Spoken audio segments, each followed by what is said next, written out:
আসসালামু আলাইকুম। গ্রিন পার্টির স্টুডিও থেকে আমি রাজু আহমেদ খান, গ্রিন পার্টির চেয়ারম্যান এবং পলিটিক্স ক্লাবের প্রধান সমন্বয়ক। আজকে আমরা কটা দিন ফেসবুকে লাইভে একটু প্রবলেম হওয়ার কারণে অনেক সময় সাউন্ড আসে না আর কি, আমরা সরাসরি ক্যামেরায় আসলাম, ভিডিও রেকর্ডেড। তো আজকে আলোচনায় আমার সঙ্গে আছেন বাংলাদেশ মুসলিম সমাজের চেয়ারম্যান মোহাম্মদ মাসুদ হোসেন, আছেন গ্রিন পার্টির মাননীয় মহাসচিব এম মাসুদ, আর আমি আছি রাজু আহমেদ খান, গ্রিন পার্টির চেয়ারম্যান। আজকে আমরা আলোচনা খুব সংক্ষেপে শেষ করে ফেলব। কি হচ্ছে বাংলাদেশে? কেউ বলছে রাজনীতির সার্কাস খেলা হচ্ছে, কেউ বলছে যে নতুন যে রাজনৈতিক দল হয়েছে এনসিপি ছাত্রদের সমন্বয়ে, সেখানে অনেক অসঙ্গতি অনেকেই তুলে ধরেছেন। তারা কেউ কেউ বলেছেন যে পরিবারতন্ত্রের কবর হোক, আবার কেউ কেউ বলেছেন যে এটা একটা সন্ত্রাসবাদী বক্তব্য। কবর কেন হবে? কারণ নেতা নির্বাচনের ক্ষেত্রে তো অনেকেরই পরিবারের গৌরব, ঐতিহ্য, বংশগত ঐতিহ্য এগুলো দেখে, যেটা আমাদের সাধারণ জনগণ নেতা নির্বাচনের ক্ষেত্রে পারিবারিক ঐতিহ্যকে ফলো করে। এটাকে রাতারাতি, আমি একটা জায়গায় লিখেছিলাম, রাতারাতি জুয়েলাইসের মতো এই কনসেপ্ট উধাও করা যাবে না। তার উপর রাষ্ট্রীয় পৃষ্ঠপোষকতায় নাকি এই আত্মপ্রকাশ হয়েছে এই দলে। কনক সরোয়ার তো তার ফেসবুকেই দেখলাম যে এই কোন জেলার ডিসি সাহেবের রিসিট পাঠিয়ে দিছে। আবার আজকে দেখলাম যে প্রেস সচিব, মানে এই সরকারের প্রেস সচিব, উনি বলছে যে না, এনসিপিকে রাষ্ট্রীয় তত্ত্বাবধানে কোনো পরিবহনের ব্যবস্থা, সুযোগ বা কোনো কিছু সহায়তা করা হয়নি, এ ধরনের একটা নিউজ দেখলাম আর কি। তো যাই হোক, সব আলোচনায় আমরা মানে সংক্ষিপ্ত সারসংক্ষেপ আকারে তুলে ধরব। জি, মাসুদ হোসেন, আপনার কি মন্তব্য? আসসালামু আলাইকুম রহমতুল্লাহ। নতুন রাজনৈতিক দল এনসিপি, জাতীয় নাগরিক পার্টি, তো যেটা গতকালকে আত্মপ্রকাশ ঘটল, একটু জোরে বলা উচিত মনে হয়। শুভ দিনক্ষণ শুক্রবার, পবিত্র জুম্মার দিন তাদের আত্মপ্রকাশ হয়েছে। সেখানে বাংলাদেশ মুসলিম সমাজের পক্ষ থেকে আমি আমন্ত্রিত ছিলাম, যদিও বিশেষ প্রয়োজনে যেতে পারিনি। যাই হোক, তাদেরকে আমি সাধুবাদ জানাই।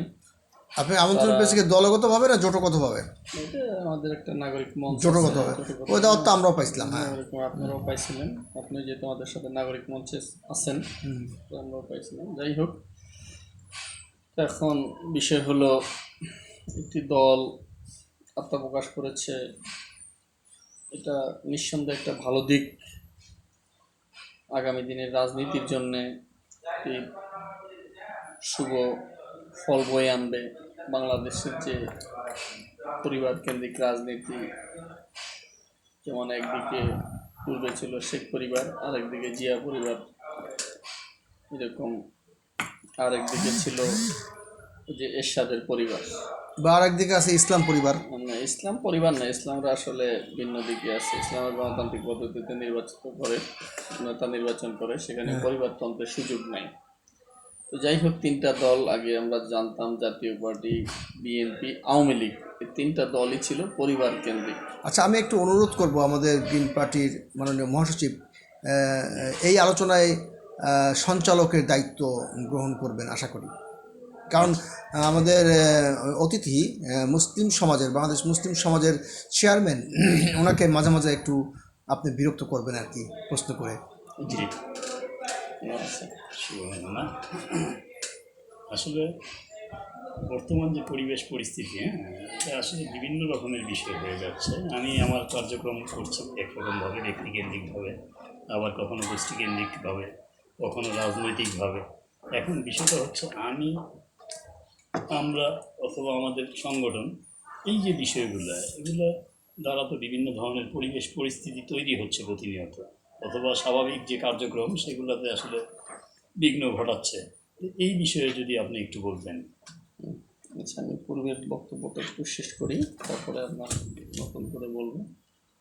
তো এখন যে বিষয়টি গতকালকে এনসিপির আত্মপ্রকাশ হলো, এখানে বেশ কিছু অসঙ্গতি লক্ষ্য করা গেছে, জি বিভিন্নভাবে অভিযোগ উঠেছে। সেই দৃষ্টিকোণ থেকে আমি কিছু বক্তব্য বলার জন্যে বলতে চাই এটাই, যে এইভাবে ঘনঘটা করে লক্ষ লক্ষ জনতা হাজির করে নতুন দলের আত্মপ্রকাশ করাটা কতটুকু যুক্তিসঙ্গত হয়েছে, এটা একটা বড় প্রশ্ন। আজকে এই যে লোকবল অধিক হওয়ার কারণে নানানভাবে প্রশ্ন দেখা দিয়েছে, যে ডিসিদেরকে সরকারের পক্ষ থেকে প্রভাব বিস্তার করা হয়েছে। জি এখন এই যে বিষয়টা এটা অত্যন্ত দুঃখজনক। হ্যাঁ নতুন যারা ছাত্র জনতা, উদীয়মান তরুণ রাজনীতিবিদ, তারা তাদের অবদান নিঃসন্দেহে অস্বীকার করার কোনো সুযোগ নাই, জি তাদের ত্যাগ অস্বীকার করার কোনো সুযোগ নেই, কিন্তু তারা আরেকটু রাজনৈতিক দূরদর্শিতার পরিচয় এখানে দিতে পারতেন, যে এইভাবে লক্ষ লক্ষ জনতা হাজির না করে তাদের একটা সংবাদ সম্মেলন করে ছোটোখাটো করে একটা কমিটি ঘোষণা তারা করতে পারত, এবং পরবর্তীতে তারা একটা বৃহৎ আকারের সমাবেশ করতে পারত, যেখানে তাদের কিছু দাবি দেওয়া নিয়ে তারা জাতিকে জানাতে পারত। এটা একটা ভালো দিক ছিল। তো আর আপনি যে প্রশ্নটি করেছেন, এই যে আবার একটু প্রশ্নটা করলে ভালো হয়। বিষয়টা হচ্ছে রাজনীতিবিদ সকলেই, আসলে রাজনীতি সকলে করে না। এখন গতকাল যে প্রোগ্রামটি হলো জাতীয় নাগরিক সংস্থার নাগরিক পার্টির নামে, হ্যাঁ, এই প্রোগ্রামটি করার পরিপ্রেক্ষিতে ওই অঞ্চলের যে মানুষগুলোর স্বাভাবিক কার্যক্রমে বিঘ্ন ঘটলো, সেটার দায়ভার বা সেটা নিয়ে যদি আপনি বলেন আর কি, সেগুলো আসলে কতটুকু সঙ্গতিপূর্ণ আমি এটা যোগাযোগ ব্যবস্থায়। যে আমি প্রথমে এটা আসলে আমার বক্তব্যের ভিতরে আপনি পেয়েছেন, জি আমি এইভাবে ঘনঘটা করে লক্ষ লক্ষ জনতা হাজির করার পক্ষে আচ্ছা মত দেই নাই। জি তো এটা আপনি নিশ্চয়ই বুঝতে পেরেছেন এই বিষয়ে। তো আচ্ছা আচ্ছা আরেকটি বিষয়ে আমি বলতে চাই, আজকের এই বক্তব্য শুরুতে আমার বলা প্রয়োজন ছিল যে ব্রাহ্মণবাড়িয়া সীমান্তে যে হত্যাটি ঘটেছে বিএসএফ কর্তৃক, আমি এর তীব্র নিন্দা প্রতিবাদ জানাই, এবং অনতি বিলম্বে তার লাশ হ্যাঁ দ্রুত দেশে হস্তান্তর করতে হবে, এবং এই হত্যার আচ্ছা বিষয়ে একটি বিচার বিভাগীয় তদন্ত করে জাতির কাছে প্রকাশ করতে হবে, এবং ভারতকে নিঃসন্দেহে এই হত্যার ব্যাপারে ক্ষমা চাইতে হবে এবং ক্ষতিপূরণ আমি দাবি করি। আচ্ছা এটা হলো বিষয়। জি। আর যদি কোনো প্রশ্ন থাকে আপনারা করতে পারেন। এখন মূল বিষয়, আপনি জাস্ট গতকালের যে অনুষ্ঠানকে কেন্দ্র করে আপনার কাছে মনে হচ্ছে কি কি ধরনের মানে আমাদের সমস্যা হয়েছে এই ভূখণ্ডে, বা কী কী ধরনের জনগণকে স্বার্থ বিঘ্ন ঘটেছে, সেই বিষয়গুলো যদি একটু স্পষ্ট করতেন। এখানে জনগণের স্বার্থ বিঘ্ন ঘটা বলতে একটুই, অধিকাংশ লোক এখানে জড়ো হলে তো স্বভাবত একটু স্বাভাবিক কার্যক্রম বিঘ্ন ঘটে। এটা আমাদের দেশের রাজনীতির একটা চিরাচিত্ত বিষয়। আমরা এর আগেও দেখেছি, যেমন পল্টন ময়দানের সমাবেশ হতো, সেখানে স্বাভাবিক কার্যক্রমের বিঘ্ন ঘটতো, বা হরতাল অবরোধ বিভিন্ন কারণে জনগণের ঘটে। এটা এই সংস্কৃতির থেকে আমাদের বের হয়ে আসা প্রয়োজন। এখন যেহেতু 5ই আগস্টের মাধ্যমে নতুন ভাবে রাষ্ট্র মেরামতের চিন্তাভাবনা চলতেছে। আর আরেকটা বিষয়, একটা দিক আমি এদের একটা সাধুবাদ জানাতে পারি, তাদের যে বক্তব্য, তারা বলেছে যে আগে রাষ্ট্র মেরামতের জন্য, নতুন সংবিধান প্রণয়নের জন্য তারা গণপরিষদ নির্বাচন দাবি করছে। এই বিষয়ে আমি সম্পূর্ণ একমত। আগে গণপরিষদ নির্বাচন হবে, এবং গণপরিষদ নির্বাচনের মাধ্যমে নতুন সংবিধান রচিত হবে, এবং তারপরে যে জাতীয় নির্বাচন, এটা একটা ভালো দিক। আপনার দৃষ্টিতে আপনি যদি নতুন বাংলাদেশ, এই শব্দটা আমরা প্রায়ই শুনি, নতুন বাংলাদেশ, বিগত সরকারের সময় আমরা দেখতাম বিভিন্ন মন্ত্রণালয়ের বিভিন্ন রকমের বার্তা থাকতো, যেমন প্রাইমারি শিক্ষা নিয়ে গর্ব দেশ শেখ হাসিনার বাংলাদেশ, মৎস্য চাষে গর্ব দেশ, বদলে দেব বাংলাদেশ। আসলে এরকমই কি আসলে বিষয়টা হয়ে যাচ্ছে নাকি, যে নতুন বাংলাদেশ, এই নতুন বাংলাদেশ যারা কি বোঝাচ্ছে, মানে বা কি বোঝানো হচ্ছে, অথবা আপনি কি বোঝেন আর কি? আসলে বিগত 15 বছর ধরে আমরা দেখেছি যে সরকার পক্ষ আর বিপক্ষ যারা যে দাবি নিয়ে আন্দোলন করত, সবাই সেখানে শেখ মুজিবের ছবি, শেখ হাসিনার ছবি ব্যবহার করার প্রয়োজন ছিল। জি, কেন শেখ মুজিবের ছবি আর শেখ হাসিনার ছবি যদি এখানে ব্যবহার না করা হইতো, তাহলে রাজপথে 1 মিনিটও দাঁড়ানোর কোনো সুযোগ ছিল না।